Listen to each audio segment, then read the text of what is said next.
Safari পার্কের part 1 যারা দেখেছেন তাদেরকে অসংখ্য ধন্যবাদ। আর পার্ট 2 নিয়ে চলে আসলাম।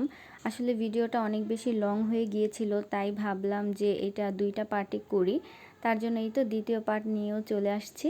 তো এই তো এখানে হচ্ছে আমরা তার আগের পার্টে ছিল আমরা গাড়িতে উঠেছিলাম। দেন এই তো গাড়িতে উঠে হচ্ছে আমরা যেই টাইগার জোনটা আছে ওইটার ভেতর ঢুকছি, আর চারপাশে দেখছিলাম যে কোথায় কি আছে আসলে। দেন উনি কিন্তু আমাদের একটু পর পর হচ্ছে যেই প্রাণীটা সামনে পড়ছিল ওইখানে বাস থামিয়ে হচ্ছে আমাদেরকে দেখাচ্ছিল। দেন এইখানে কি একটা প্রাণী যেন আমাদেরকে দেখাচ্ছিল, কিন্তু আমার এখন মনে নাই। আর আমি ক্যামেরাও ধরছিলাম, বাট ক্যামেরাতে আসে নাই, হয়তো বানর বা হরিণ এই টাইপের কিছু একটা হবে। তারপরেই তো আমরা সামনের দিকে যাচ্ছিলাম, আর এইভাবে অনেক প্রাণী আসছিল। যখন হচ্ছে আমি ক্যামেরা অফ করি তখনই দেখি আর ক্যামেরা অন করতে করতে বাসটা আবার মানে ছেড়ে দেয়, এরকম একটা অবস্থা ছিল তখন।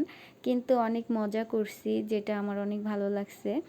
তারপর হচ্ছে এইখানেও একটা কী যেন আমাদেরকে দেখাচ্ছিল। দেন আমরা যাব হচ্ছে আরও অনেকগুলো হচ্ছে টাইগার দেখতে। দেন এখানে অনেক ধরনেরই টাইগার ছিল, চিতাবাঘ আর কি কি যেন নাম, এগুলা সবই ছিল এখানে। তারপর এই তো আমরা হচ্ছে বাঘের জন্য বনে গেলাম, বাট বাঘেরই দেখা পেলাম না। তারপর এই তো সুন্দর একটা ব্রিজে চলে আসছে, এখানে একটা ঝুলন্ত ব্রিজ ছিল। বাংলাদেশের রাঙামাটিতে মেবি এরকম একটা ব্রিজ আছে, তো ওইটা অনেকবার দেখছিলাম ভিডিওতে, টিভিতে। তো এখানে আসার পরও আমার মনে হচ্ছিল যে আমি হয়তো রাঙামাটিতে চলে আসছি। আসলে ব্রিজটা অনেক বেশি সুন্দর, আর ঝুলন্ত ব্রিজগুলোতে ভালোই লাগে। ওঠার পর হচ্ছে একটু একটু ভয়ও লাগতেছিল যে পড়ে যাই কিনা, বাট ভিউটা জাস্ট দেখেন কত সুন্দর লাগতেছিল দেখতে।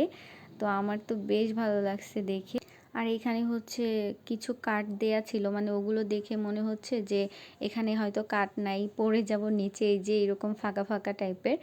তো যাই হোক, প্লেসটা কিন্তু অনেক বেশি সুন্দর। আর আপনারা কে কে গিয়েছেন অবশ্যই কমেন্ট করে জানাতে ভুলবেন না।